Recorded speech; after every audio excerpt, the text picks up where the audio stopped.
Hello friends, मैं हूं अनुराधा, ए health care professional और आप देख रहे हैं अनुराधा केयर चैनल। जो भी महिलाएं प्रेगनेंसी के लिए प्लानिंग कर रही होती है वो प्रेगनेंसी के सारे सिम्टम्स को अच्छी तरह से ट्रैक कर रही होती है। प्रेगनेंसी का जो पहला सिम्टम्स है वो है इम्प्लांटेशन ब्लीडिंग और इम्प्लांटेशन क्रैम्पिंग। क्यों इसको पहला सिम्टम्स माना जाता है, चलिए जानते हैं। अगर आपका पीरियड साइकिल लेंथ 28 से लेकर 32 दिन का होता है, जो कि काफ़ी महिलाओं में पाया जाता है और जो कि नॉर्मल होता है, तो आपका जो ओवुलेशन है वो लगभग 14वां दिन से लेकर 18वां दिन इसी दौरान ही होगा, जिसको कि हम फर्टाइल पीरियड या फिर फर्टाइल डेज बोलते हैं। क्योंकि इसी दौरान ही आपके ओवरी से यानी कि अंडाशय से एक एग रिलीज होता है और वो जाकर फैलोपियन ट्यूब में कुछ समय तक रुकता है। और अगर उस दौरान एग को स्पर्म नहीं मिलता है तो वो डिजॉल्व हो जाता है। तो अगर आपका पीरियड साइकिल लेंथ 28 से लेकर 32 दिन का है तो जिस दिन भी आपका ब्लीडिंग स्टार्ट होता है उस दिन को डे 1 का मान के चले, तो पीरियड के 10वें दिन से लेकर 20वें दिन में अगर आप एवरी डे यानी कि हर दिन या फिर हर दूसरे दिन अपने पार्टनर के साथ रिलेशन बनाते हैं तो आपका प्रेगनेंसी का चांस बहुत गुना तक बढ़ता है। तो अगर आप उस दौरान रिलेशन बनाते हैं तो आपके एग के साथ स्पर्म मिलता है और वो फर्टिलाइजेशन सक्सेसफुल होता है। फर्टिलाइजेशन सक्सेसफुल होने के बाद वो फर्टिलाइज्ड एम्ब्रियो डिवाइड होना शुरू होता है और डिवाइड होते होते ये 100 सेल तक पहुंच जाता है, जिसको कि हम ब्लास्टोसिस्ट बोलते हैं। और ये ब्लास्टोसिस्ट जाकर आपके यूट्रस यानी कि गर्भाशय की दीवार में अपने आप को चिपकाता है, जिसको कि हम इम्प्लांटेशन बोलते हैं। तो जब ये ब्लास्टोसिस्ट जाकर यूट्रस के वॉल में चिपकता है, वहाँ पर कुछ ब्लड वेसल रप्चर होता है, जिसकी वजह से आपको थोड़ा बहुत पिंकिश या फिर ब्राउनिश कलर का स्पॉटिंग देखने को मिलता है। ये ब्लीडिंग या फिर स्पॉटिंग इतना ज़्यादा हैवी नहीं होता, ये बहुत ही हल्का फुल्का होता है, यानी कि 1-2 घंटे में 1-2 बूंद या फिर जब आप वॉशरूम यूज़ कर रहे होते हैं उस टाइम पर आपको 1-2 बूंद ब्लड देखने को मिल सकता है। और साथ ही साथ आपको इम्प्लांटेशन क्रैम्पिंग यानी कि पेट के निचले हिस्से में पीरियड जैसा दर्द महसूस होगा, लेकिन ये पीरियड जैसा इंटेंस नहीं होगा, बहुत ही हल्का फुल्का दर्द महसूस होगा। तो इसीलिए इम्प्लांटेशन ब्लीडिंग और इम्प्लांटेशन क्रैम्पिंग को प्रेगनेंसी का पहला सिम्टम्स मानते हैं। तो अगर आपको इम्प्लांटेशन ब्लीडिंग और इम्प्लांटेशन क्रैम्पिंग महसूस होता है तो क्या तुरंत बाद ही आप प्रेगनेंसी टेस्ट कर सकते हैं? तो इसका जो आंसर है वो है नो, क्योंकि जब आपका इम्प्लांटेशन होता है तब से ही आपका प्रेगनेंसी का जर्नी शुरू होता है कि यूट्रस में जब ये भ्रूण आरोपित होता है उसके बाद से ही ये एक एससीजी हार्मोन बनाना शुरू करता है और इसी एससीजी हार्मोन के वजह से आपको प्रेगनेंसी के तमाम लक्षण दिखना शुरू होता है। तो जनरली आपका जो ओवुलेशन है वो 14 से लेकर 18वें दिन में होता है और फर्टिलाइजेशन भी इसी दौरान ही होता है और ओवुलेशन से लेकर इम्प्लांटेशन तक लगभग 6 से 12 दिन का समय लगता है, यानी कि आपके पीरियड के ड्यू डेट के जस्ट 6-7 दिन पहले ही आपको इम्प्लांटेशन ब्लीडिंग या फिर इम्प्लांटेशन क्रैम्पिंग महसूस हो सकता है। लेकिन अगर आप इस दौरान प्रेगनेंसी टेस्ट करेंगे तो आपको फॉल्स नेगेटिव रिजल्ट आने का बहुत ही ज़्यादा चांस होता है। फॉल्स नेगेटिव यानी कि आप प्रेग्नेंट होते हुए भी आपको नेगेटिव रिजल्ट दिखना। ऐसा क्यों, चलिए मैं आपको बताती हूँ।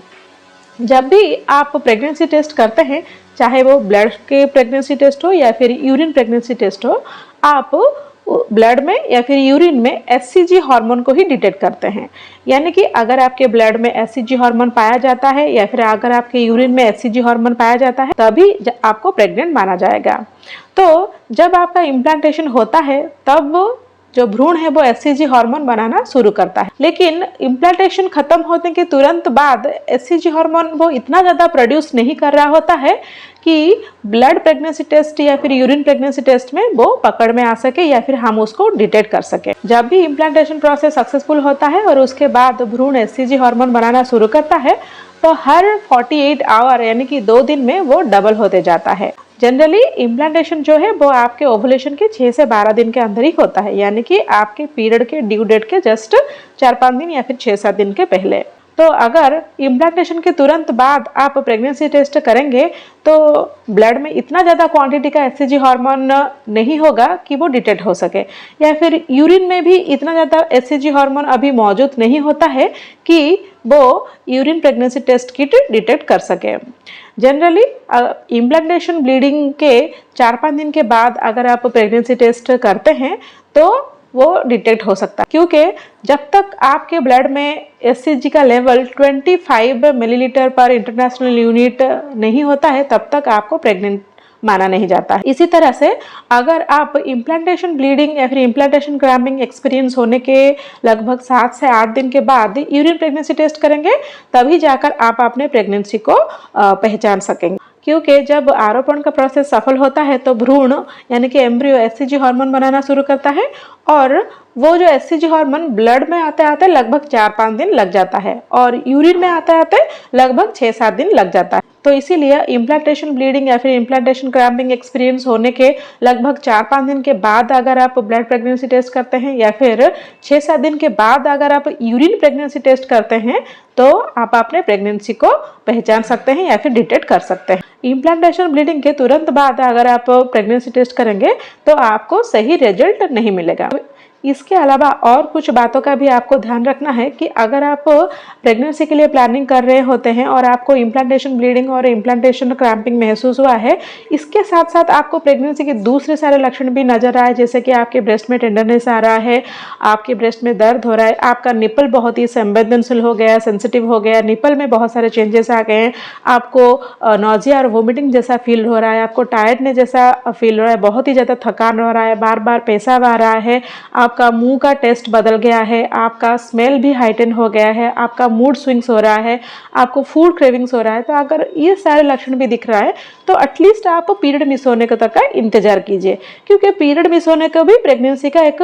पक्का लक्षण मान। अगर आपका पीरियड मिस हो जाता है तो पीरियड मिस होने के 1 या 2 दिन के बाद आप तुरंत यूरिन प्रेगनेंसी टेस्ट कर सकते हैं। अगर आप उस टाइम तक भी इंतजार नहीं करना चाहते हैं तो पीरियड मिस होने से 1 या फिर 2 दिन पहले भी आप ब्लड प्रेगनेंसी टेस्ट कर सकते हैं। इसमें भी आपको सही रिजल्ट मिलने का बहुत ज़्यादा चांस है। लेकिन यहाँ पर ध्यान रखिए कि आपकी ड्यू डेट के 1 या फिर 2 दिन से पहले आप ब्लड प्रेगनेंसी टेस्ट कर सकते हैं, यूरिन प्रेगनेंसी टेस्ट नहीं कर सकते हैं, क्योंकि एससीजी हार्मोन पहले आपके ब्लड में आता है, फिर जाकर आपके यूरिन में डिटेक्ट होता है। और अगर आपका पीरियड मिस हो जाता है तो उसके 1-2 दिन बाद या फिर 4-5 दिन के बाद आप यूरिन प्रेगनेंसी टेस्ट कर सकते हैं। सबसे जो बेहतर है वो है पीरियड मिस होने के लगभग 4-5 दिन या फिर 1 हफ्ते के बाद अगर आप यूरिन प्रेगनेंसी टेस्ट करते हैं तो उसमें जो रिजल्ट आता है वो लगभग 99% सही आता है।